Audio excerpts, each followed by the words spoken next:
வணக்கம் திவ்யா. அன்பான வணக்கம்.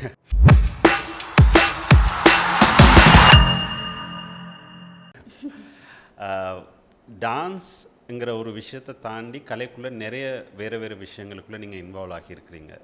ஸோ அதுகள் என்னங்கிறத முதல்ல கிளியர் பண்ணிக்கொள்வோம். ஏன்னா அதற்கு பிறகு ஒரு பெரிய மெசி ப்ரொடக்ஷன் பற்றின ஒரு விஷயம் இருக்குது கதைக்கிறதுக்கு. பட் அதுக்கு முதல்ல இதை பார்த்துட்டு போவோம். நிச்சயமா நான் நினைக்கிறேன், ஆர்ட்ன்றது எப்பவுமே எங்களோட குருநாதர் சொல்லுவார், ஒரு ஆர்டிஸ்டாக பிறக்கிறதுன்றது வந்து தன்னால் அமைகிற ஒரு விஷயந்தான். இப்போ நாங்கள் ஸ்டூடெண்ட்ஸுக்கு நாங்கள் சொல்லிக் கொடுக்கும் பொழுது கூட அவர் சொல்லுவார், நாங்கள் ஒரு ஆர்டிஸ்ட்டை க்ரியேட் பண்ண முடியாது, அது தன்னால் ஒரு க்ரியேஷன் கொடுக்குற ஒரு பிளெஸ்ஸிங். நாங்கள் ஒரு நல்ல டான்ஸரை உருவாக்கலாம், மேபி ஒரு நல்ல ஹியூமன் பீயிங்கை ஒரு ஆர்ட்டால் உருவாக்கலாம். பட் ஆர்டிஸ்டாக இருக்கிறதுன்றது இட்ஸ் அ க்ரியேஷன் டிசைட்ஸ்ன்ற மாதிரி சொல்லுவார். ப்ராபப்ளி என்னோட ஜேர்னியும் அப்படியாக தான் இருக்கலாம். அது தன்னால் வந்து இந்த ஜென்மாவில் ஒரு ஆர்டிஸ்டாக இருக்கணும் என்றது ஒரு பெரிய ஒரு பிளெஸிங் போல். ஆனால் என்ன ஒரு அழகான பியூட்டின்னா, இந்த க்ரியேஷனை அதை ரிவீல் பண்ணும் நாங்கள் எப்போ இந்த துறைக்குள்ளே வரணும், என்ன துறைக்குள்ளே வரணும் என்றதை வந்து கைடு பண்ண நாங்கள் விட்டுட்டோம்னு சொன்னால். ஸோ ரொம்ப சின்ன வயசில் வந்து அம்மா எனக்கு டான்ஸ் வருகுது அப்படின்னு அவள் புரிஞ்சுது, தன்னாலே ஆடிட்டு இருந்ததுனால. ஸோ எனக்கு தெரிஞ்சு நான் ஒரு 6 வயசுல இருந்து நாட்டியம் படிக்க ஆரம்பித்தேன். அம்மாவுக்கு வந்து மியூசிக் பிடிக்கும், ஸோ அதனால் மியூசிக் கிளாஸுக்கும் என்னை அனுப்பினான். ஸோ எது எனக்கு வரும்ன்றது அந்த சமயத்தில் தெரியல, நான் ரெண்டுக்கும் பரலாக போனான். பட் வோக்கல் மியூசிக்ன்றது இட்ஸ் அ மேண்டேட்ரி. எந்த ஒரு ஆர்ட் ஃபார்ம் படித்தாலும் ஒரு சங்கீத ஞானம்ன்றது கட்டாயம் ஓரளவுக்கேனும் ஒரு அறிவு இருந்தால்தான் அதுக்கு மேலே அதை தொடர முடியும். முக்கியமாக இந்த டான்ஸை பொறுத்த வரைக்கும் அது டெஃபினட்டாக எங்களுக்கு ஒரு மியூசிக் நாலேஜ் வேணும். ஸோ நான் மியூசிக் படிச்சுட்டு பிறகு கொஞ்சம் அதிலேருந்து ஒரு கொஞ்சம் ஃபர்தராக போகல அம்மா அரங்கேற்றம், நான் டான்ஸில் நாங்கள் பரதநாட்டியம் அரங்கேற்றம் பண்ணலாம் அப்படின்னு சொல்லிட்டு நான் நினைக்கிறேன், எனக்கு 12 வயசு 1998 ராமகிருஷ்ண மிஷனில் அரங்கேற்றம் பண்ணலாம். அந்த அரங்கேற்றம் முடிச்சதுக்கப்புறம் இன்னொரு இன்ஸ்ட்ருமெண்ட்டை படிக்கலாம். இப்போ ஒரு மியூசிக் படிச்சிருக்கு, டான்ஸ் படிச்சிருக்கு, ஒரு இன்ஸ்ட்ருமெண்ட்டுக்குள்ளே இன்வால்வ் ஆகலாம். அப்போ எனக்கு திடீர்னு மிருதங்கம் படிக்கணுமென்னு ஆசை வந்தாச்சு. ஸோ நான் மிருதங்கத்தை சூஸ் பண்ணேன், அம்மா வந்து வயலின் சூஸ் பண்ணேன். ஒரு மியூசிக்கல் சைட்டில் ஒரு இன்ஸ்ட்ருமெண்ட் இருக்கணும், அப்போ ரெண்டையுமே பரலாக படித்தேன். ஸோ இது எல்லாமே வந்து பிறகு எனக்கு என்ன நான் ரியலைஸ் பண்ண விஷயம் வேண்டாம், நாங்கள் டான்ஸுக்குள்ளே முழுக்க வந்ததுக்கு பிறகு இப்போ ஒரு நாட்டியம் கச்சேரின்னு பார்த்தா நாங்கள் அக்கம்பனிங் ஆர்டிஸ்ட் வந்து எங்களுக்கு வாக்கல், மிருதங்கம் அண்ட் வயலின் இதை தான் நாங்கள் வைக்க போகிறோம். ஒருவேளை வயலின் இல்லைன்னா ஃப்ளூட் சம்டைம்ஸ் வைக்கலாம், இந்த மாதிரி டிஃப்ரெண்ட். பட் பேசிக்காக ஒரு ஸ்ட்ரக்சர் வந்து ஒரு பாட்டு, ஒரு மிருதங்கம், வயலின். ஸோ இந்த இவ்வளோ விஷயத்தையும் இந்த படிப்பு ஆரம்பத்திலேருந்து ஒரு நாலேஜை எனக்கு தரணுமெண்டு அது கைட் பண்ணியிருக்கு. ஸோ அதுதான் பிறகு நான் டான்ஸில் ஒரு கொரியோகிராஃபியோ இல்லாட்டி ஒரு மெசி ப்ரொடக்ஷன்ஸோ இல்லாட்டி மற்ற ஆர்டிஸ்டோட ஒர்க் பண்ணும் பொழுது கம்யூனிகேட் பண்ண எனக்கு ஈஸியாக இருந்தது. இல்லைன்னா அந்த லாங்குவேஜ் எங்களுக்கு தெரிஞ்சிருக்காது. இப்போ மிருதங்கம்னு சொன்னால் அந்த ஒரு தாளம் இல்லை ஒரு லயம், ஒரு ரிதமில் வந்து ஒரு ஸ்ட்ராங்காக ஒரு கான்ஃபிடென்ஸை கொண்டு வந்தது வந்து மிருதங்கம் படித்ததுனால தான்.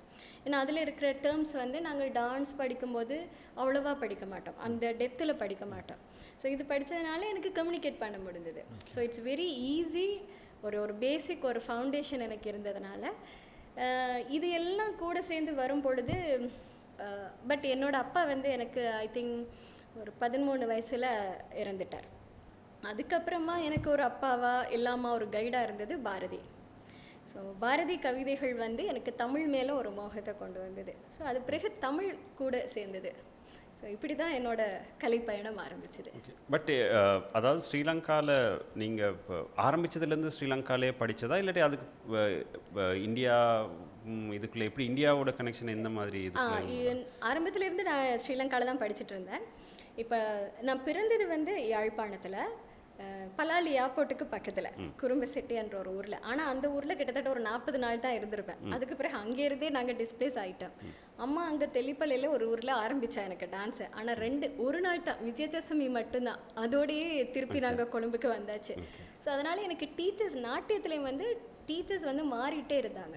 இப்போ நாட்டியத்தில் மாறும் எந்த ஒரு கலை வடிவத்துலையுமே வந்து குரு மாறும் பொழுது டிஃப்ரெண்ட் ஸ்டைல் ஆகிடுது. நாங்கள் படிக்கிற ஸ்டைலாக இருக்கட்டும், ஒரு அடாப்ட் பண்ணுற விஷயம் எல்லாமே மாறி மாறி வரும். அப்படியான ஒரு நிலை தான் எனக்கு ஸ்ரீலங்காவில் இருந்தது. ஸோ மாறிட்டே இருந்ததுனால, ஏன்னா இங்கே ஒரு டீச்சர்கிட்ட படிக்கும்போது ஒரு வருஷத்துக்குள்ள அவங்க மைக்ரேட் பண்ணிடுவாங்க, அப்புறம் இன்னொரு டீச்சர்கிட்ட போகிறது, அவங்க அரங்கேற்றம் முடிச்சுட்டு உடனே ஸோ கொஞ்ச நாள் எனக்கு டீச்சர்ஸே இல்லாமல் நானாக நிறைய விஷயங்கள் தேடி தேடி தேடி ஆஃப்டர் அரங்கேற்றம் கிட்டத்தட்ட எனக்கு ஒரு கிரேட் 9லேருந்து A லெவல் வரைக்குமான ஒரு பீரியடில் நாட்டியத்தில் நான் நிறைய விஷயம் நானாக தான் தேடினதாக இருந்தது ஒரு டீச்சர் இருக்கிறத விட. ஸோ அதுக்கு பிறகு தான் நம்ம யோசிச்சா ஓகே ப்ராப்பராக எந்த ஒரு கலையும் ஒரு குருக்கு கீழே இருந்து சரியாக படித்தா தான் அது வந்து ஒரு திருப்தி இருக்கும், நிறைவு இருக்கும். ஸோ ஒரு குரு இல்லாத ஒரு நிறைவு இருந்த மாதிரி ஒரு நிலை இருந்த மாதிரி இருந்தது. அப்போ தான் நம்ம அம்மா டிசைட் பண்ணால் சரி நாங்கள் இந்தியாவில் போயிட்டு இது மேல் படிப்பு நாட்டியத்தில் நாங்கள் செய்யலாமில்ல. A லெவல் வந்து நான் மேத்ஸ். ஸோ நான் வந்து A லெவல் மேத்ஸ் எக்ஸாம் முடித்த உடனே அடுத்த நாளே இந்தியாவுக்கு போயாச்சு, நெக்ஸ்ட் டே இமீடியட்டாக போயாச்சு. ஸோ நான் முதல் படித்த 2 டீச்சர்ஸுமே வந்து இந்தியாவில் மிகப்பெரிய குருமார்களோட ஸ்டூடெண்ட்ஸ். ஒருத்தர் வந்து தனஞ்சயன் சாரோட ஸ்டூடெண்ட், ரொம்ப பெரிய ஒரு குருநாதர் அவர். இன்னொரு டீச்சர் எனக்கு அரங்கேற்றம் பண்ண டீச்சர் பத்மா சுப்பிரமணியம் அம்மாடு மிகப்பெரிய ஒரு குருவோட ஸ்டூடெண்ட். ஸோ இந்த மாதிரி டிஃப்ரெண்ட் டான்ஸ் ஸ்டைல்ஸுக்களால் நான் ஏற்கனவே இங்கே வந்ததுனால ஆக்சுவலாக அம்மா தான் டிசைட் பண்ணால் இன்னொரு குருக்கிட்ட யாராட்டையாவது படிக்கணும் அப்படின்னு சொல்லி தேடி மதிப்புக்குரிய பேராசிரியர் CV சந்திரசேகர் ஐயாவை நாங்கள் அவர்கிட்ட கேட்டோம், ரிக்வெஸ்ட் பண்ணோம்.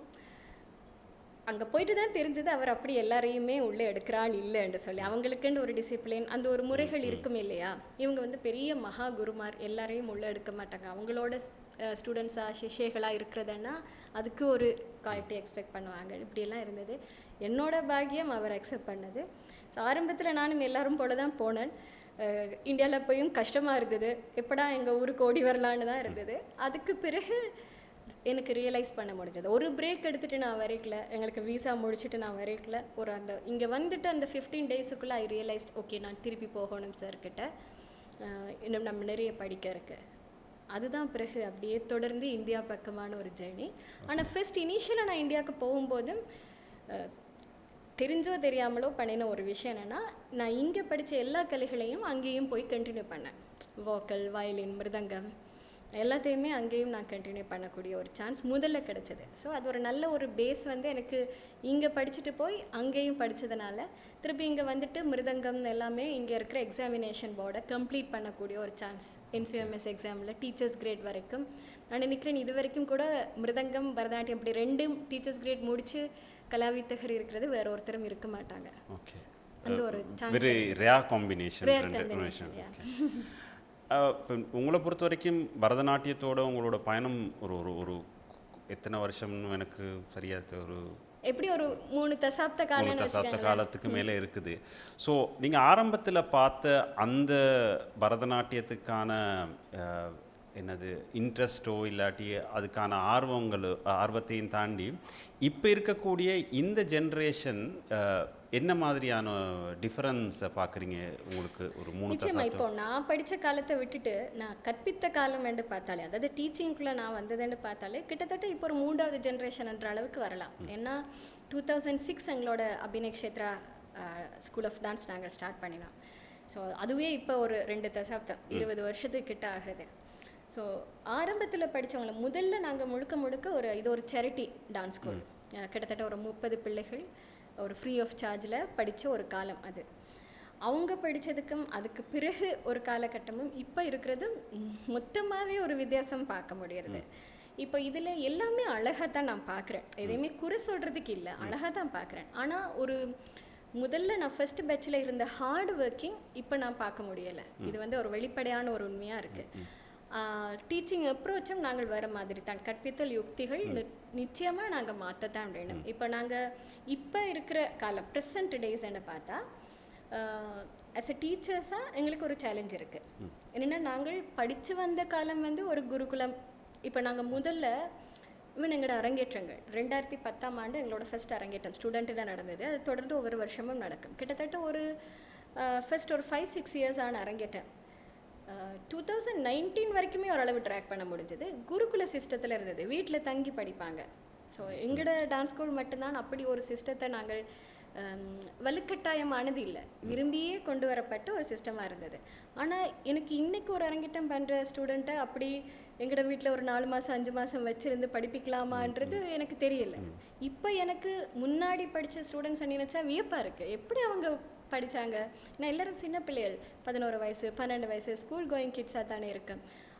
எங்கள் வீட்டில் இருந்து ஸ்கூலுக்கு போய் எப்படி அவங்க அம்மா அப்பா விட்டுட்டு என்னோட இருந்தாங்கன்றது இப்போ எனக்கு வியப்பாக இருக்குது. அப்போ அது ஒரு சிஸ்டமாக இருந்தது, அது ஒரு தன்மையாக இருந்தது. அதுக்கு பிறகு என்ன எங்களை பொறுத்த வரைக்கும் நாங்கள் நாட்டியம் என்றது ஒரு டிரான்ஸ்ஃபர்மேஷன். ஸோ அதுக்கு பிறகு அவங்களோட ஜேர்னி டே டு டே லைஃப்லேயே அந்த ஒரு டிரான்ஸ்ஃபார்ம் பண்ணின ஒரு தளத்தில் இருந்து தான் அவங்க பயணிப்பாங்க. ஸோ அதெல்லாம் பாசிபிளாக இருந்தது முதல்ல. இப்போ டீச்சிங் டெஃபினட்டாக டிஃப்ரெண்ட்டாக தான் நாங்கள் டீச்சிங் டெக்னிக் இருக்குது. இப்போ இருக்கிற சேலஞ்ச் என்னென்னா அந்த ஒரு குருகுல சிஸ்டமோ எங்களோட ட்ரெடிஷனையும் நாங்கள் வச்சுருக்க வேணும். அட் த சேம் டைம் இப்போ இருக்கிறவங்களுக்கு ஏற்ற விதமாக இந்த ஜென்சிக்கு ஏற்ற விதமாகவும் நாங்கள் கற்றுக் கொடுக்க வேண்டியிருக்கு. ஸோ ரெண்டையும் பேலன்ஸ் பண்ணி கொண்டு போகிற ஒரு பெரிய பொறுப்பு டீச்சர்ஸ் கிட்ட தான் இருக்குது. ஏன்னா நாங்கள் அவங்களுக்கு திணிக்க முடியாது. இப்போ இருக்கிற ஜென்ரேஷனுக்கு நாங்கள் முந்தி இப்படி இருந்தோம்னு நாங்கள் திணிக்க முடியாது. அவங்கள்ட்ட அதை ஒரு ஃபோர்ஸ் பண்ணால் அவங்களுக்கு அது ஸ்ட்ரெஸ் ஆகிடும். ஏன்னா அவங்களுக்கு அது தெரியாது. ஆனால் அதை எங்களுக்கு தான் தெரியுது அவ்வளோ ஜென்ரேஷனில் வந்ததுன்னா. ஸோ நாங்கள் அதை கரெக்டாக கொண்டு போக வேண்டி இருக்குது சரியான முறையில். It's very challenging. பட் அதுக்கு நிறைய பொறுமையும் ஒரு ஆர்ட் ஆஃப் டீச்சிங்கும் தேவை. அதே நேரத்தில் இன்ட்ரெஸ்ட் எந்த அளவு தூரத்துக்கு இருக்குது? இன்ட்ரெஸ்ட் இருக்குது, அது எந்த குறையுமே. இப்போ ஈவன் நான் வெளியூர்களில் ட்ராவல் பண்ணும் பொழுது கூட, இப்போ இந்த யூரோப்போ லண்டன் இப்படி ட்ராவல் பண்ணும் பொழுது கூட இன்ட்ரெஸ்ட் லெவலில் அவ்வளோவான மாற்றம் இல்லை. ஆனால் நல்ல இப்போ இங்கே ஸ்ரீலங்காவில் கூட கேட்பாங்க எங்களுக்கு எவ்வளவு தூரம் இதில் ஆப்பர்ச்சுனிட்டிஸ் இருக்குது, நாங்கள் இந்த கலைகளை கற்றுக்கொள்கிறதுனால இதில் இருக்குதா, நாங்கள் இதை தொடர்ந்து பர்சியூ பண்ணலாமா? ஆனால் நிச்சயமாக இருக்குது. நல்ல சிறந்த கலைகளுக்கு எப்போதுமே அதுக்கான அங்கீகாரம் மரியாதை இருக்கும். அது அந்த படிப்பு ஏற்படுத்தி கொடுக்கும். அண்ட் இப்போ நீங்கள் செய்கிற ப்ரொடக்ஷனை தாண்டி இப்போ நீங்கள் சொன்ன மாதிரி அவங்களுக்கான வாய்ப்புகள் இருக்குமாங்கிறது நேரத்தில் ஸ்ரீலங்கா மாதிரி ஒரு நாட்டுக்குள்ளே ஒரு டான்ஸ் படித்த ஒரு ஆளுக்கான ஆப்பர்ச்சுனிட்டிஸ் எந்த அளவு தூரத்துக்கு இருக்குது? இப்போ நாங்கள் வளர்த்துக்கொள்றதுன்றதை விட இன்னும் நாங்கள் பரவலாக்குறதோ இன்னொரு இடத்துக்கு நாங்கள் போகிறதுக்கோ இந்த காலத்தில் சேலஞ்ச் இல்லை. ஏன்னா முதல்ல இருந்த மாதிரி இல்லை. இப்போ எங்களோட கையிலேயே மீடியா இருக்குது, எங்களோட கையிலேயே நாங்கள் இன்னொரு உலகத்தை எட்டி பார்க்கலாம், தொட்டுட்டு போகலாம். ஸோ அப்படி ஒரு ஆப்பர்ச்சுனிட்டி இருக்கும்போது இப்போ நாங்கள் ஸ்ரீலங்காவில் இருந்துட்டு எங்களுக்கு ஆப்பர்ச்சுனிட்டி இல்லை என்று சொல்கிறது எனக்கு எவ்வளவு தூரம் சரியான்னு தெரியலை. ஏன்னா அட் த சேம் டைம் இப்போ நாங்கள் ஒரு சோஷியல் மீடியாலேயோ இல்லாட்டி ஒரு சின்ன 30 செகண்ட் ரீலோ இல்லாட்டி ஒரு 1 மினிட் டான்ஸை வச்சுட்டு எங்களுக்கு எடை போட முடியாது. அதை வச்சு அதில் கிடைக்கிற லைக்ஸை வச்சுட்டும் நாங்கள் எங்களை ஜட்ஜ் பண்ண முடியாது. ஆனால் ஒரு நல்ல கலைஞர்கள் இல்லாட்டி நல்ல ஒரு ஆர்டிஸ்ட்டுக்கு ஈவன் அந்த 1 மினிட்ல நாங்கள் என்ன பண்ணியிருக்கிறோம்ன்றதை கூட அவங்களால ரியலைஸ் பண்ண முடியும். அப்படி யாரும் ஒருத்தருக்கு அதை தொடும்போது எங்களுக்கு ஆப்பர்ச்சுனிட்டி கிடைக்கத்தான் போகிறது. ஸோ எங்களோட ஸ்ரீலங்காக்குள்ள மட்டும் என்று பார்த்துட்டு யாராவது எங்களுக்கு ஹெல்ப் பண்ணணும், யாராவது செய்யணும் என்று காத்திருந்தால் அதுக்கு வாய்ப்பு இருக்குமா தெரியாது. ஏன்னா இங்கே சபைகள் இல்லை. இப்போ இந்தியாவை பொறுத்த வரைக்கும் சபாஸ் இருக்கு, மந்த்லி ஒரு ப்ரோக்ராம் என்று ஒரு விஷயம் இருக்கு, ஃபண்டு பண்ணுறதுக்கு ஆக்கள் இருக்கு, ஒரு சேரிட்டியோ இல்லாட்டி கல்ச்சுரல் ஃபண்ட் இப்படின்ற ஒரு விஷயம் இருக்கு. சில கண்ட்ரீஸில் அது இருக்குது. இப்போ எங்களோட கண்ட்ரியில் இப்போ நாங்கள் இந்த ப்ரொடக்ஷன் செய்கிறோம், இதுக்கு ஒரு ஃபண்ட் இருந்தால் கூட இது நாங்கள் தான் ரைஸ் பண்ண வேண்டியிருக்கு. எங்கள்கிட்ட நாங்கள் எழுதி போட்டு ஒரு இடத்துல எங்களுக்கு ஒரு ஃபண்டு கிடைக்கிற மாதிரியாண்டு இல்லை, அந்த ஒரு சிஸ்டம் இல்லை. ஸோ அதனால் எல்லாருக்குமே யோசிக்கிற விஷயம் இதுக்குள்ளே நாங்கள் போனால் எவ்வளவு தூரம் வளரலாம், எவ்வளவு தூரம் சாதிக்கலாம் என்றது எல்லாருக்கும். ஏன் அந்த ஒரு பயமும் கேள்வியும் வருதுன்னா எங்கள்கிட்ட அதுக்கான பொறுப்பான சபைகள் இல்லாததுனால அந்த ஒரு விஷயம் வருது. இதை தாண்டி எங்கள்கிட்ட ஒரு நல்ல ஆர்ட் இருக்குன்னு சொன்னால் அதுக்கான ரெகக்னிஷன் நிச்சயம் கிடைக்கும். ஸோ நீங்கள் ட்ரெயின் பண்ணுறது பரதநாட்டியம் மட்டும்தானே, இல்லை வேறு ஃபார்ம் ஆஃப் டான்ஸுகளும் டீச் பண்ணுறீங்க? இல்லை, நாங்கள் ட்ரெயின் பண்ணுறது பரதநாட்டியம் மட்டும்தான். ஒவ்வொரு டான்ஸ் ஃபார்ம்ஸுக்குமே ஒவ்வொரு உடல் மொழி இருக்கு. ஸோ நாங்கள் படிக்கிறது எல்லா டான்ஸ் ஃபார்ம்ஸையுமே ஒரு உடலுக்குள்ளால் கொண்டு வரலாம் என்றது அவ்வளவான சாத்தியம் இல்லை. முந்தி சொல்லுவாங்க ஜென்ரலாகவே ஒரு டான்ஸ் ஃபார்ம் படித்தா அதை மட்டும் தான் படிக்கணும் வேண்டாம். இப்போ சில ஆர்டிஸ்ட் அடுத்த வேறு டான்ஸ் ஃபார்ம்ஸையும் ட்ரை பண்ணுறது இருக்காங்க. இவ்வளோ ட்ரை பண்ணாலும் எங்களுக்கு ஒரு டான்ஸ் ஃபார்ம் தான் கரெக்டாக உடம்புக்குள்ளே வரும். ஸோ நாங்கள் சொல்லிக் கொடுக்குறது பரதநாட்டியம் மட்டும்தான். ஆனால் எங்களோட டான்ஸ் ஸ்கூல் ஒரு மிக திறந்த ஒரு வெளி, எந்த ஒரு கலைஞர்களையும் எந்த ஒரு கலையையும் ஆராதித்து அதில் என்னென்ன விஷயங்கள் இருக்குது என்றதை அனுபவபூர்வமாக உணர்றதுக்கான ஒரு வாய்ப்பினை ஒரு தளத்தினை ஏற்படுத்தி கொடுக்கறது அபிநய க்ஷேத்ரா. இது இலங்கை கலைஞர்கள் மட்டுமல்ல, உலகளாவிய ரீதியில் இருக்கிற எந்த கலைஞர்களாக இருந்தாலும், ஒரு இந்திய கலைஞர்களாக இருந்தாலும் இங்கே வரும் பொழுதெல்லாம் நாங்கள் ஒரு மாஸ்டர் கிளாஸோ ஒரு ஒர்க் ஷாப்போ இல்லாட்டி அவங்களோட விஷயங்களை நாங்கள் ஷேர் பண்ணுறதோ இருக்குது. ஸோ இந்த சந்தர்ப்பத்தில் பரதநாட்டிய கலைஞர்கள் தான் எங்களுக்கு வந்து ஒரு ஒர்க் ஷாப் பண்ணணும், நாங்கள் அவையோட மட்டும் தான் கொலாபரேட் பண்ணுவோம்னு எதுவுமே கிடையாது. So it's very open. இப்போ for an example last year நாங்கள் எங்கள் ஸ்கூலால் ஒரு இனிஷியேட் பண்ணி நாங்கள் ஒரு ப்ரோக்ராம் கல்ச்சுரல் ஹார்மனி கேம்ப்னு சொல்லிட்டு. இந்த கேம்பிங் ப்ரோக்ராம்ஸ் எல்லாம் டான்ஸ் ஆக்களுக்கு அவ்வளோவா எங்களோட கண்ட்ரியில் இல்லை. அன்லெஸ் ஒரு யூனிவர்சிட்டிக்குள்ளே சில ஒர்க் ஷாப் இருக்கலாம், 2-3 days ஒரு தங்கி பண்ணுற மாதிரி. ஒரு ப்ரைவேட் இன்ஸ்டிடியூட்ஸுக்குள்ளே இந்த மாதிரி ஒரு கேம்பிங் சிஸ்டம் இருக்காது. ஸோ நாங்கள் அதை இன்ட்ரடியூஸ் பண்ணினோம். அட்லீஸ்ட் நைட் ஸ்டே இல்லாட்டியும் ஒரு 1 day ஃபுல் கேம்ப் மாதிரி, விச் இஸ் கல்ச்சுரல் ஹார்மனி கேம்ப்ன்றது வந்து இப்போ பரதநாட்டியம் படிக்கிற ஸ்டூடெண்ட்ஸ் வந்து கெண்டியன் டான்ஸ் ஆடி பார்ப்பாங்க. கெண்டியன் டான்ஸ் படிக்கிறவங்க பரதநாட்டியத்தை பண்ணுவாங்க. 2 பேரும் சேர்ந்து கூத்து டான்ஸ் ஃபார்மை கற்றுண்டோம். ஸோ இப்படி 3 different டான்ஸ் ஃபார்ம்ஸ் வச்சு ஒரு கேம்ப் வந்து நாங்கள் கிட்டத்தட்ட ஒரு 60 பேரை வச்சு நாங்கள் பண்ணாங்க. அப்போது வந்து பரதநாட்டியத்துக்கு அந்த டைமில் வந்து தஞ்சாவூர் யூனிவர்சிட்டியோட ஹெச்ஓடி மதிப்புக்குரிய கற்பகம் சுரேஷ்குமார் அம்மா அதில் வந்திருந்தா, அவரோட ப்ரெசன்ஸ் இருந்தது. நான் இருந்தேன். மாயவரம் விஸ்வநாதன் சார் இந்தியாவிலேருந்து வந்திருந்தார். லைம் சம்பந்தமான அதாவது 3 டான்ஸ் ஃபார்முக்கும் ஒரு ரிதமிக்கலி என்ன கனெக்ஷன் இருக்குது இந்த எக்ஸ்ப்ளனேஷன் அவர் பண்ணியிருந்தார். கெண்டியன் டான்ஸுக்கு லெஜெண்டரி குரு, ஸ்ரீலங்கன் குரு ப்ரொஃபஸர் ரவிபந்து வித்யாபதி சார் அவரோட ஸ்டூடெண்ட்ஸோட வந்திருந்தார். கூத்துக்கு வந்து பேராசிரியர் மௌனகுரு ஐயா வந்திருந்தார். இப்படி ஒரு பெரியவங்களை வச்சு இந்த மாதிரி ஒரு கேம்ப் பண்ணோம். ஸோ விச் இஸ் ஒரு ஆர்ட் ஃபார்முக்கு நடுவில் என்ன இருக்குது, என்ன ஒரு ஒற்றுமை இருக்குது, என்ன அழகு இருக்குன்றதை புரிஞ்சுக்கொள்றதுக்கு தான். ஸோ எதுவுமே டிஃப்ரெண்ட், இது எங்களுக்கு வேண்டாம், இது எங்களுக்கு அப்படின்ட்டு எதுவுமே இருக்காது. அண்ட் இப்போ நீங்கள் சொல்கிறேன் எனக்கு ஞாபகம் வந்தது என்னென்னா, இப்போ பரதநாட்டியத்தை தாண்டி இங்கே ஓரளவுக்கு பாப்புலராக இருக்கக்கூடிய இல்லாட்டி படிக்கக்கூடிய வேறு விதமான டான்ஸ் ஃபார்ம்ஸ் என்னென்ன இருக்குது? இப்போ இந்தியன் டான்ஸ் ஃபார்ம்ஸ் எல்லாமே ஓரளவுக்கு ஸ்ரீலங்காவில் அடாப்ட் ஆகி இருக்குது. ஓரளவுக்கு அதனோட இன்ஃப்ளூயன்சஸ் இருக்குது. இப்போது பெரும்பாலும் சிங்கள மக்கள் கிட்ட வந்து கதக் டான்ஸ், பரதநாட்டியத்தை தவிர்த்து கதக் படிக்கிறாங்க நிறைய பேர். ஸோ இங்கேயும் கதக் டான்ஸ் இருக்குது, அது நார்த் இந்தியன் ஸ்டைல். இப்போ கேரளாவில் இருந்தான மோகினி ஆட்டம், இந்த டான்ஸ் ஃபார்ம் இங்கே இருக்குது. ஒடிசி கூட ஒரு சில நடன கலைஞர்கள் இலங்கையில், சிங்கள நல்ல நடன கலைஞர்கள் எல்லாம் இருக்காங்க. ஸோ இந்த மாதிரி டான்ஸ் ஃபார்ம்ஸ் இருந்தாலும் எது நாங்கள் படிக்கிறதுன்றதை சூஸ் பண்ணி போக வேண்டியிருக்கு. பெரும்பாலும் தமிழாக்களுக்குள்ள பரதநாட்டியம் பாப்புலராக இருக்குது. ஸோ இப்போ உங்களோட மெயின் டாபிக், அதாவது இப்போ நீங்கள் செஞ்சுக்கிட்டு இருக்கக்கூடிய ஒரு மெசிவ் ப்ரொடக்ஷன்னு சொல்லலாம். அது சம்மந்தமாக என்னென்னு சொன்னால் இன்னொரு 2 weeks 20th ஜூலை தானே ப்ரொடக்ஷன் டேட். ஸோ இந்த ப்ரொடக்ஷன் எப்போ ஆரம்பிச்சிங்க? ஏன்னா இது வந்து ஒரு மெசிவ் ப்ரொடக்ஷன், அப்படி ஒரு நாள் 2 நாளில் செய்யக்கூடியது இல்லை. அண்டு மோர் தென் 100 டான்சஸ் நினைக்கிறேன். நீங்கள் எல்லாரையும் ஒரு இடத்துக்கு கொண்டு வந்து பிளான் பண்ணி ஒரு கொரியோகிராஃப் பண்ணி ஒரு ப்ரொடக்ஷனை கொண்டு வரத்துக்கு ஃபியூ இயர்ஸ் ஆகும் சாதாரணமாக.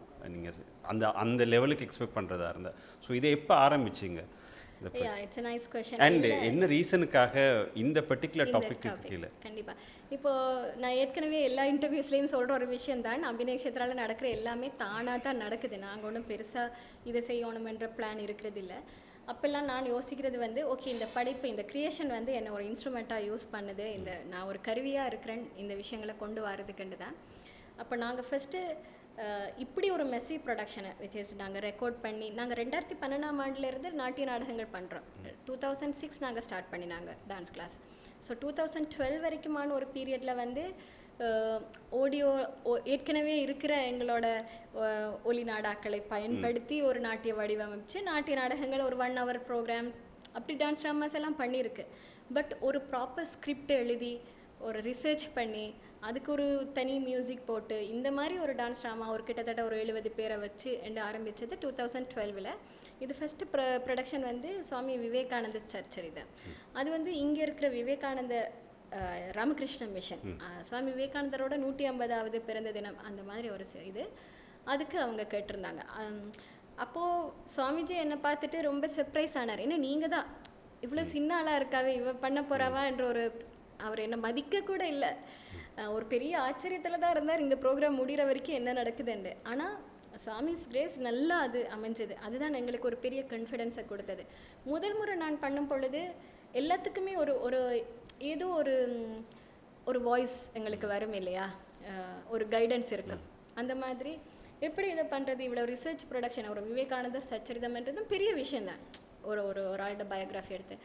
எப்படி பண்ணுறது அப்படின்னுக்குள்ள எனக்கு ஒரு அழகான ஒரு பாயிண்ட் ஒன்று கிடச்சிது. அதாவது எங்களோட மியூசிஷியன்ஸ் இந்தியாவில் ஒர்க் பண்ணுற விஸ்வநாதன் சார் சொன்னார், இந்த புக்கில் வந்து ஒரு சின்ன இப்போ நான் என்கிட்ட நிறைய புக்ஸ் கொடுத்து விட்ருக்கார் சுவாமிஜி.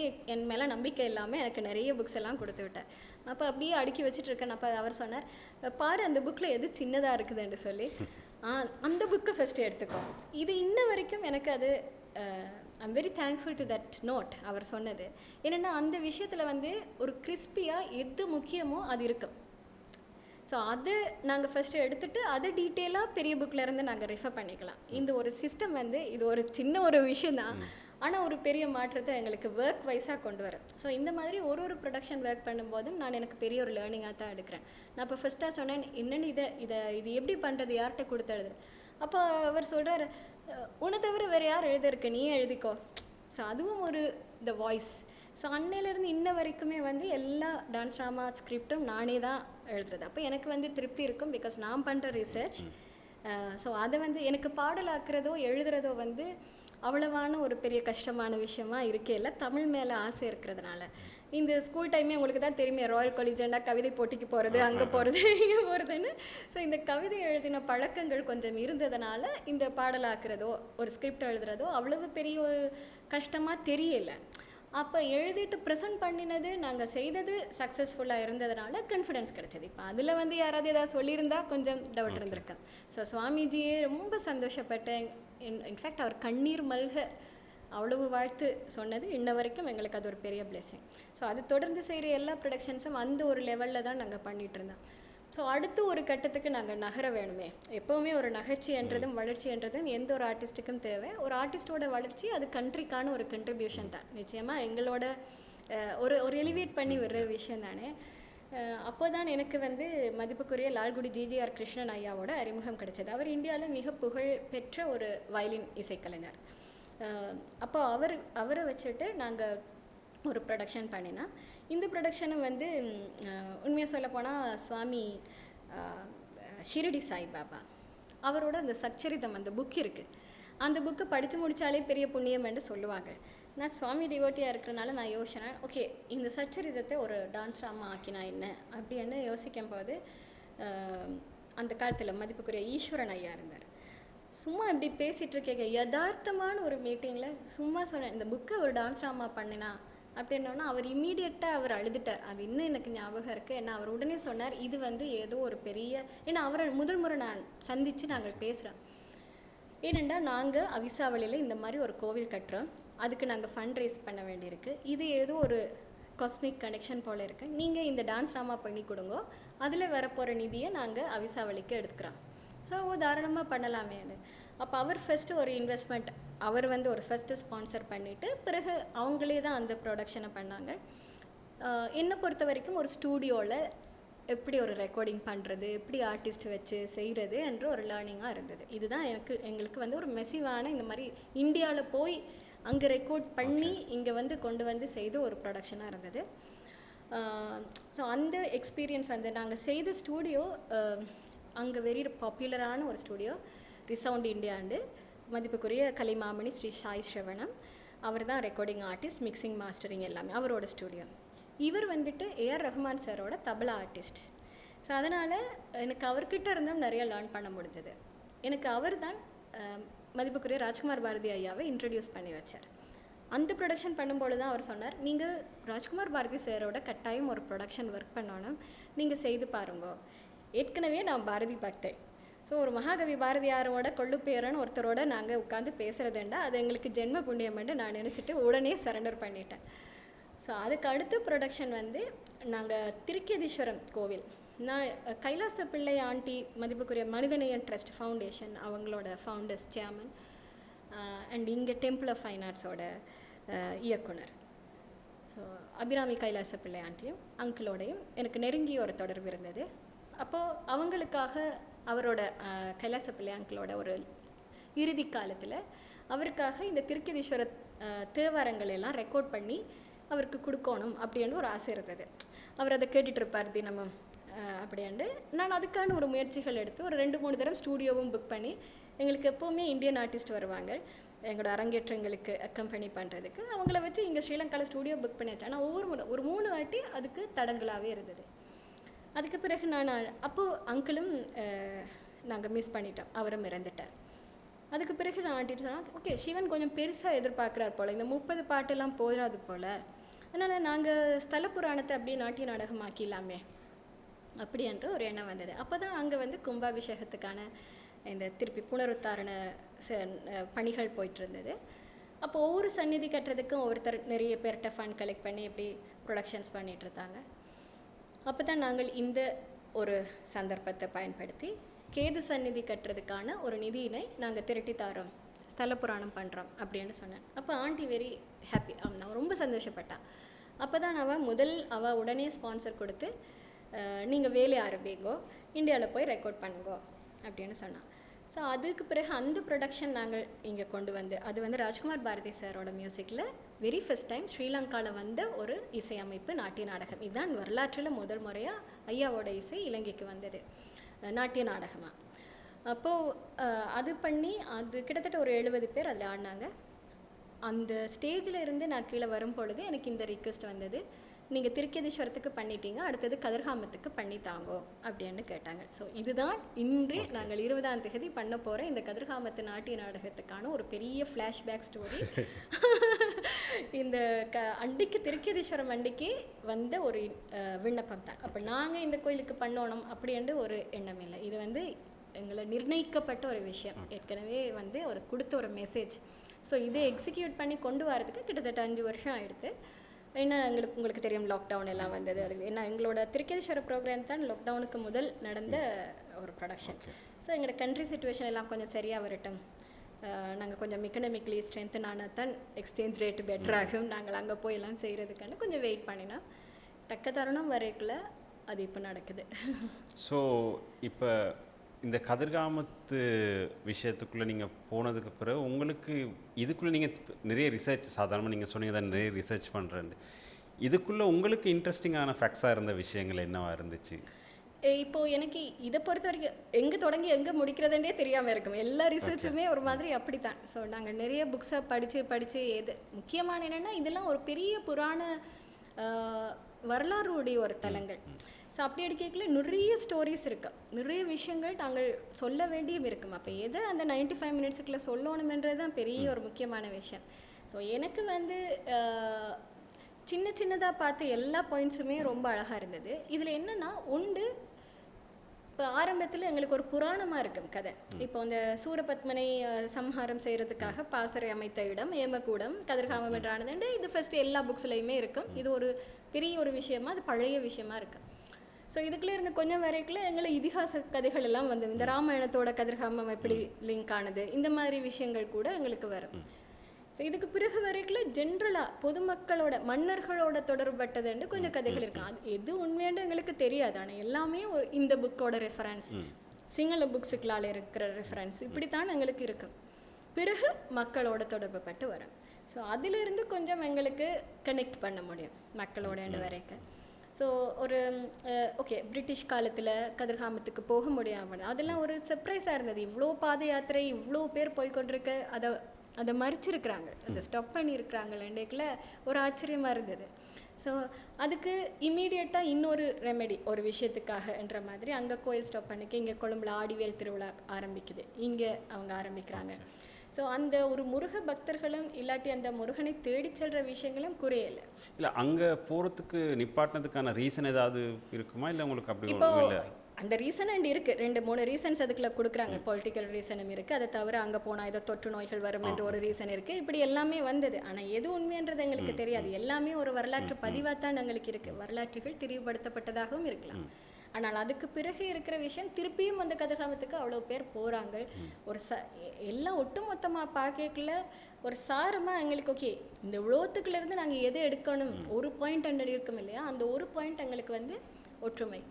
ஸோ சர்வ மதங்களும் வழிபடுற ஒரு தலம், இதுதான் எங்களுக்கு எடுத்த ஒரு பாயிண்ட் அவுட்கமாக இருக்குது. ஸோ எனக்கு அது ரொம்ப பிடிச்சிருந்தது. நான் எப்போதுமே பாரதி பக்தர்களாக நாங்கள் கொண்டாடுற விஷயம் அன்பும் ஒருமைப்பாடு தான். ஸோ இந்த இடத்துலையும் கதிர்காமம் என்றதே ஒரு அன்பு தானே, மிகப்பெரிய ஒளி பொருந்திய ஒரு அன்பு கூடம் என்றது தான் கதிர்காமம். அதனால் அந்த ஒரு அன்புக்கான ஒருமைப்பாடு உடைய ஒரு இடம் என்றது இங்கே பிரதிபலிப்பாக இருந்தது. ஸோ இதை தான் நாங்கள் தில்லானால எங்களோட நிறைவு அம்சத்தில் சர்வமத தில்லானாண்டே வச்சுருக்கோம். ஸோ இங்கே வந்து புத்திஸ்ட், முஸ்லீம்ஸ் அண்ட் ஹிந்துஸ் 3 பேருமே வழிபட்ட ஒற்றுமையாக இருந்த ஒரு இடம் என்ற ஒரு விஷயத்தை கொண்டு வரோம். ஸோ இந்த ப்ரொடக்ஷனுக்குள்ளே நிறைய இன்டர்நேஷ்னலாகவும் லோக்கலாகவும் கூட நிறைய பேர் இன்வால்வ் ஆகுறாங்க. இப்போ இவ்வளோ பேரையும் ஒன்றா சேர்த்து வேலை செய்கிறதுங்கிறது அவ்வளோ ஈஸி இல்லை. இதை எப்படி கோஆர்டினேட் பண்ணுறீங்க? நீங்கள் கேட்ட மாதிரி முதல் விஷயம் வந்து ஸ்கிரிப்ட். அது ஸ்கிரிப்டை முடிச்சுட்டா நான் உடனே இந்த இசையும் வந்து மதிப்புக்குரிய ராஜ்குமார் பாரதி ஐயா செய்தார். இப்போ நீங்கள் போன கொஷனில் கேட்டிருந்தீங்க எத்தனை வருஷ காலமாக நாங்கள் ஒர்க் பண்ணுற மாதிரி. இது கிட்டத்தட்ட 1 வருஷ காலம் எடுக்கலாம் நாங்கள். ஸோ அவரோட மியூசிக் அவர் பண்ணி கொடுத்தது லாஸ்ட் இயர் ஜூன். ஸ்ரீலங்காவுக்கு வந்து ஒரு 3 நாள் இருந்து கம்ப்ளீட்டாக கம்போஸ் பண்ணி கொடுத்தார். அந்த ப்ராசஸ்ன்றது பயங்கர இன்ட்ரெஸ்டிங்காக இருக்குது. இப்போது அவ்வளோ பெரிய ஒரு லெஜெண்டோட பக்கத்தில் இருந்து ஒர்க் பண்ணுறதுன்றதே எனக்கு கிடைச்ச ஒரு பெரிய ஒரு பாயிண்ட், ஒரு தருணங்களாக தான் நான் பார்க்குறேன்.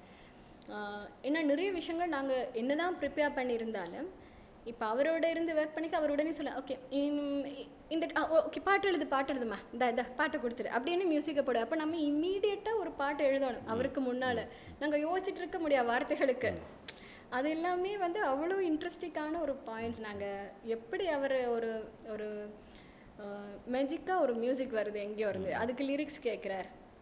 அப்போது நான் கதிர்காமத்தை பொறுத்த வரைக்கும் ஈவன் கிரிக்கேஸ்வரத்துக்கும் நாங்கள் யோசித்தது எங்கள்கிட்ட இருக்கிற பழைய text 18th century 19th century இந்த மாதிரி பழைய பாடல்கள் ஏற்கனவே எழுதப்பட்ட விஷயங்களை கொஞ்சம் கொண்டு வரணும் அடுத்த ஜெனரேஷனுக்கு கொடுக்கறதுக்கு. இப்போ நான் புதுசாக ஃபுல் ஸ்கிரிப்டை எழுதி பாட்டு எழுதிட்டு போயிடலாம்.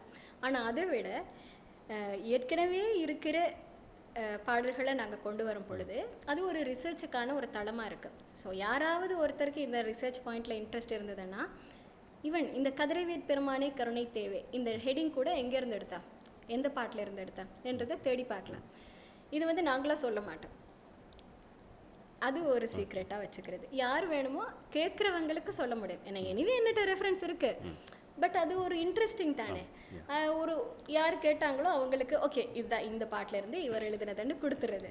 ஸோ இது ஒரு இன்னைக்கு மட்டும் இருக்காது. அப்போ காலம் கடந்தும் இந்த ப்ரொடக்ஷன்ஸ் நிற்கும். ஸோ இன்னொரு 10 வருஷத்தால் இதை எடுத்து யாராவது ரிசர்ச் பண்ண போகிறாங்கன்னாலும் பல்வேறுபட்ட ஒரு தளங்களில் ஆய்வுக்கு உரிய தளங்களாக இருக்குது. ஒன்று வந்து டான்ஸ் கொரியோகிராஃபி ரிசர்ச் பண்ணுறாங்களா அவங்களுக்கு இருக்குது. இப்போ நீங்கள் சொன்ன மாதிரி மெசிவாக நாங்கள் ஒரு 100 பேரோட ஒர்க் பண்ணுறோம், 120 பேர்.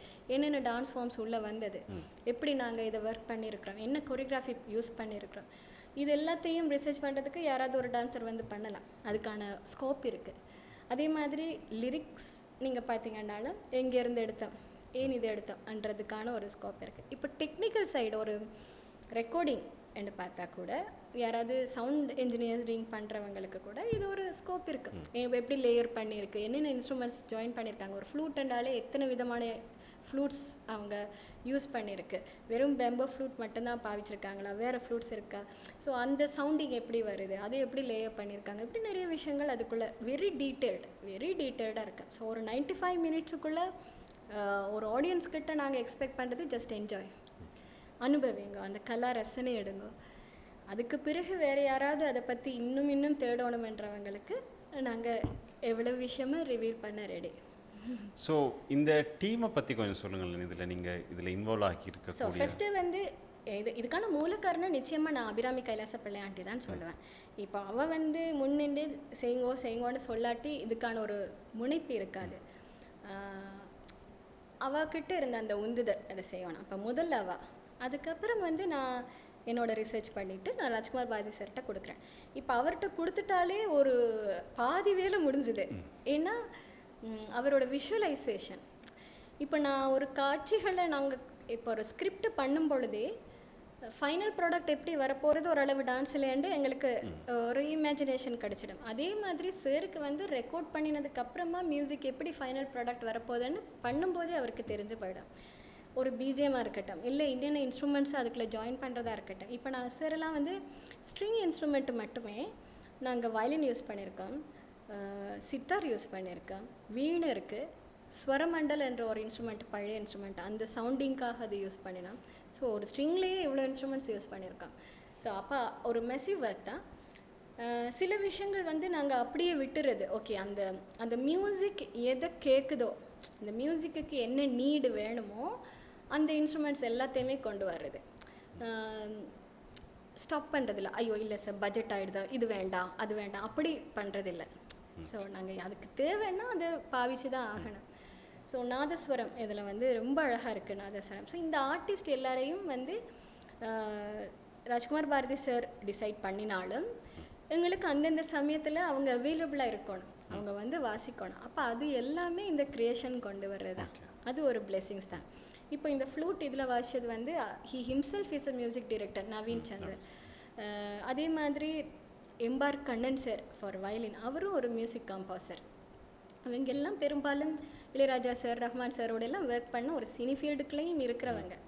ஸோ அவங்கெல்லாம் வந்து ஒரு மியூசிக் அவங்களோட கண்ட்ரிபியூஷன் எக்ஸ்ட்ரீம்லி குட்டாக கொடுத்துருக்காங்க.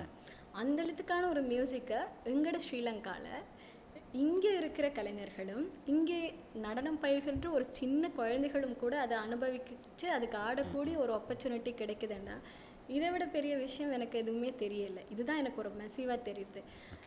நாங்கள் அவ்வளோ வியந்து பார்க்குற ஒரு நவீன் சந்தரோட ஒரு ஃப்ளூட்டு, இல்லைன்னா ராஜ்குமார் பாரதி சார் ஹிம்செல்ஃப், அவர் வந்து டிரெக்டாக இங்கே ஸ்ரீலங்காவில் இருக்கிற ஒரு 6 வயசு குழந்தைக்கு கனெக்ட் ஆகிறாருண்டா, இந்த கனெக்டை விட இந்த ப்ரொடக்ஷனோட சக்ஸஸ் வேறு என்ன இருக்குது?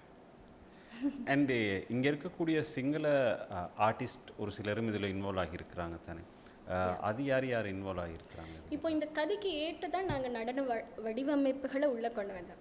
இப்போ நாங்கள் மியூசிக் பண்ணும் பொழுது ஒரு கெண்டியன் டான்ஸ் இருக்க போதாண்டோ, சிங்கள டான்ஸஸ் வரப்போகிறாங்களோண்டா யோசிக்கல. அடுத்த டான்ஸ் ஈவன் கூத்து டான்ஸ் ஃபார்ம் வரப்போதான்னு கூட நாங்கள் யோசிக்கல. மியூசிக் அது தன்னால் வந்தது தான்.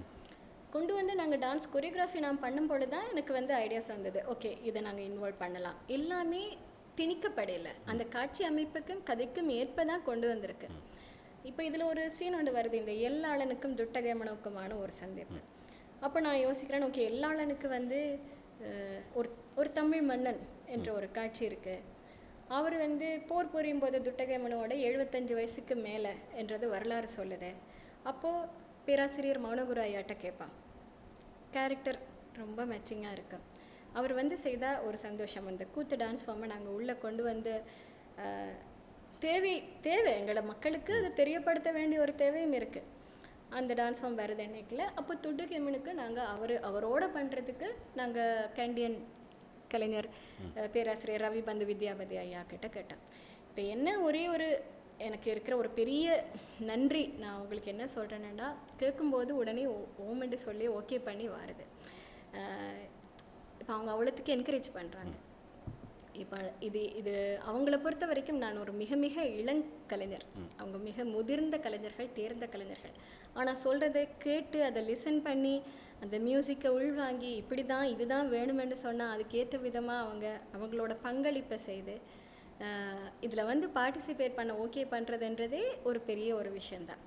ஸோ எங்களை பொறுத்த வரைக்கும் இவ்வாறான கலைஞர்கள், சிங்கள கலைஞர்களை பொறுத்த வரைக்கும் அவங்க இருக்காங்க. அதே மாதிரி ஒரு நல்ல கதக் கலைஞர் சாஸ்திர நிபுண் ஹன்சா ஹிமவந்தி அண்டு அவர் ஒரு கல்ச்சரல் ஆஃபீஸராக இருக்கிறா இங்கே டிவிஷனல் செக்ரட்டரியில். அவள் வந்து அவங்களோட ஸ்டூடெண்ட்ஸோட டான்ஸ் பண்ணுறா கதக் டான்ஸ் ஃபார்முக்கு.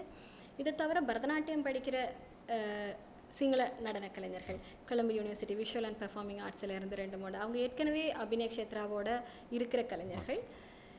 கண்டெம்பரரி டான்ஸ் ஃபார்ம் இந்திக்க என்ற ஒரு சிங்கள கலைஞர், மிக அருமையான கலைஞர். அவர் கண்டெம்பரரி டான்ஸ் ஃபார்ம்ஸுக்கு வர்றார். இதே மாதிரி எல்லா விதமான டான்ஸ் ஃபார்ம்ஸுமே ஆடக்கூடிய பிரதீப் என்ற ஒரு dance artist. He can dance Kathak, Bharatanatyam, contemporary, எல்லா கண்டியன் எல்லா டான்ஸ் ஃபார்மும் ஆடக்கூடிய ஒருத்தர் வர்றார். இந்த மாதிரி ஈவன் எங்களோட தமிழ் கலைஞர்களில் கூட அபிநய க்ஷேத்ரா நடனப்பள்ளி மாணவர்கள் மட்டுமில்லை, அவங்க கிட்டத்தட்ட ஒரு 70 பேர் இருப்பாங்கன்னு நினைக்கிறேன். ஆனால் அதை தவிர்த்து இலங்கையில் இருக்கிற எல்லா மாவட்டங்களிலும் இருந்தான நல்ல கலைஞர்கள் வராங்க. யாழ்ப்பாணம் பெட்டிகுலர் யூனிவர்சிட்டியிலேருந்து லெக்சரர்ஸ், ஜெஃப்னா யூனிவர்சிட்டி, பிறகு மன்னார், திருகோணமலை, பதுளை, ஹட்டன், ரத்னபுர, இப்படி எல்லா இடமும் இருந்து வராங்க. எப்போதுமே இந்த மாதிரியான ஒரு மியூசிக் ப்ரொடக்ஷனை நாங்கள் செய்துட்டு வரும் பொழுது எப்போதும் நினைக்கிறது அது எல்லோரும் என்ஜாய் பண்ணணும். எங்களுக்காக மட்டும் இல்லை அபிநய க்ஷேத்ரா பேருன்றது மட்டும் இருக்க வேண்டாம். இப்படி ஒரு மியூசிக் ப்ரொடக்ஷன் வரும் பொழுது எல்லாருக்கும் அது எனக்கு தெரியல எவ்வளவு தூரம் சாத்தியம், இனி எத்தனை இலங்கை கலைஞர்களால் அங்கே போயிட்டு இது மாதிரி ஒரு ப்ரொடக்ஷனை செய்து வந்து, ஏன்னா அது மெசிவ் ஒர்க். ஒரு 20 நாள் ரெக்கார்டிங்க்கு மட்டுமே ஸ்பெண்ட் பண்ணணும் ஃபுல் டே. இதை தவிர்த்த ஒவ்வொரு கலைஞர்களுக்கும் வந்து அவங்க அவைலபிலிட்டி இருக்கணும். இப்படி நிறைய விஷயங்கள் இருக்குது. எல்லாருக்கும் அவங்க செய்து தருவாங்களான்றது ஒரு கொஷன். அவங்களே சரியான பிஸி ஆர்டிஸ்ட், 365 டேஸ் எப்போவுமே ஒர்க் பண்ணுற ஆர்டிஸ்ட். ஸோ அப்படி இருந்து ஒரு ஒரு ஒரு பொக்கிஷமாக ஒரு கிஃப்ட் கிடைக்கும்போது எல்லோரும் ஷேர் பண்ணி சந்தோஷப்படுவோமே, அந்த ஒரு ஃபீல்டில் தான் இந்த எல்லா ஆர்டிஸ்ட்டும் ஜாயின் பண்ணுறாங்க. ஸோ அதனால் நம்பர்ஸ் இவ்வளவு இருக்கணுமேட்டு நாங்கள் டிசைட் பண்ணல. பட்டு ஃபைனலி பார்க்கும்போது ஓகே அப்படி இருக்குது 130 பேர். அப்போ நான் சொன்னேன், ஓ கடவுளே, அப்போ முருகனுக்கு வந்து அரோகரா அப்படின்னு ஆனால் தான் சரியாக இருக்கு போல் அப்படின்ட்டு. இதை விட இந்திய கலைஞர்கள் வந்து எப்போதுமே எங்களோட ப்ரொடக்ஷனுக்கு வரவங்க. ஏன்னா அவங்களும் அந்த மியூசிக் எக்ஸ்பீரியன்ஸ் பண்ணவும், கொரியோகிராஃபி டெக்னிக்ஸ், அந்த ஸ்டைல் எப்படி கொலாபரேட் பண்ணி ஒர்க் பண்ணுறதுன்றதை எக்ஸ்பீரியன்ஸ் பண்ணவும் தான் அவங்க வராங்க. ஸோ இந்த முறை வந்து கோயம்புத்தூர்லேருந்து very senior master dance teacher, dance guru Mirudhula Rai, அவள் வந்து ஒரு கலரி டான்ஸரு, அவன் அவளோட சீனியர் ஸ்டூடெண்ட்ஸும் வர்றாங்க. இதை தவிர இந்தியாவில் வெரி ஃபேமஸ் டான்ஸர் வித்யா அரசு, அவள் வந்து ஸ்ரீலங்கன் கேண்டியன் டான்ஸரை மாதிரி பண்ணியிருக்கிறா. ஷமிதா ஹெட்டிகே அவரும் ஆடுறாரு அதில். ஸோ இந்த மாதிரி ஒரு நல்ல ஒரு mix of dancers. So basically நாங்கள் இதை கொண்டு வரதுக்கான ஒரு அடிப்படை காரணம் வந்து ஒருத்தர் புரிஞ்சுக்கொள்ளணும். ஸோ அதுக்கு ஒரு தளம். ஒரு 5 நாட்கள் நாங்கள் தொடர்ந்து ஒர்க் பண்ண போகிறோம். லாஸ்ட் 5 டேஸ் வந்து எல்லோரும் ஒன்றா இருக்க போகிறோம். அந்த யாரையும் தெரியாது, பெருசாக தெரிஞ்சிருக்க வாய்ப்பு இல்லை. இங்கே ஸ்ரீலங்காவில் இருக்கிற ஆர்டிஸ்ட்டு கூட அந்த இந்தியன்ஸை தெரிஞ்சிருக்குமா தெரியல, இல்லாட்டி தமிழ் கம்யூனிட்டிலேருந்து சிங்கள கம்யூனிட்டி டான்ஸர்ஸை தெரிஞ்சிருக்க வாய்ப்பு இல்லை. ஸோ எல்லாருமா ஒன்றா ஒர்க் பண்ணும்போது ஒவ்வொருத்தரோட ஆர்ட் ஃபார்மோட அழகு மட்டும் இல்லை, ஒரு புரிந்துணர்வு, ஒரு அன்பு, ஒரு கொலாபரேஷன், இந்த ஒரு ஸ்பேஸை நாங்கள் க்ரியேட் பண்ணுறது தான் எங்களோட மெயின் ஒரு விஷயம். இல்லை, நீங்கள் சொல்கிற நேரத்திலே அது எவ்வளோ அழகாக இருக்க போகுதுங்கிறது தெரியுது. ஏன்னா இதில் இன்வால்வ் ஆகக்கூடிய ஒவ்வொருத்தரும் ஒவ்வொரு இடத்துலேருந்து அவங்களோட எக்ஸ்பீரியன்ஸ் எடுத்துகிட்டு தான் இங்கே வரப்போகிறாங்க. அந்த 5 நாளும் அந்த எக்ஸ்பீரியன்ஸ் எல்லாம் ஒரு இடத்துல வந்து சேர்கிற நேரத்தில் நிச்சயமாக அது ஒரு பெரிய ஒரு சக்ஸஸ்ஃபுல்லான ஒரு விஷயமா தான் இருக்குது. எல்லாருக்குமான பார்ட் வந்து மேபி 2 மினிட்ஸ் 3 மினிட்ஸுக்குள்ளே தான் இருக்குது. ஏன்னா எல்லாமே 95 minutes. But I'm very thankful to all the dancers. எல்லாருக்குமே, இவனங்களோட ஸ்டூடெண்ட்ஸ் மட்டும் இல்லை, எல்லாருக்குமே நான் ரொம்ப தேங்க்ஃபுல்லாக இருக்கிறது. அவங்க என்னோட கொரியோகிராஃபியை எடுத்து அவங்க பண்ணுறதுக்கு ரெடியாக இருக்காங்க. அதை லேர்ன் பண்ண ரொம்ப சந்தோஷமாக தே அக்செப்டிங். ஏன்னா அவங்களாலேயே முடியும் கொரியோகிராஃப் பண்ண. ஸோ அப்படி இருக்கும்போது அந்த ஒரு இங்கே அதுக்கான இடமே இல்லை. ஒவ்வொரு தனி மனிதர்களுக்கான ஒரு ஈகோன்ற ஸ்பேஸுக்கு இங்கே இடமே இல்லை. ஏன்னா வந்து ஒரு மியூசிக், ஒரு ஆர்ட் வந்து மேலே நிற்குது. அதுக்கு நாங்கள் சரண்டர் பண்ணுறோம்.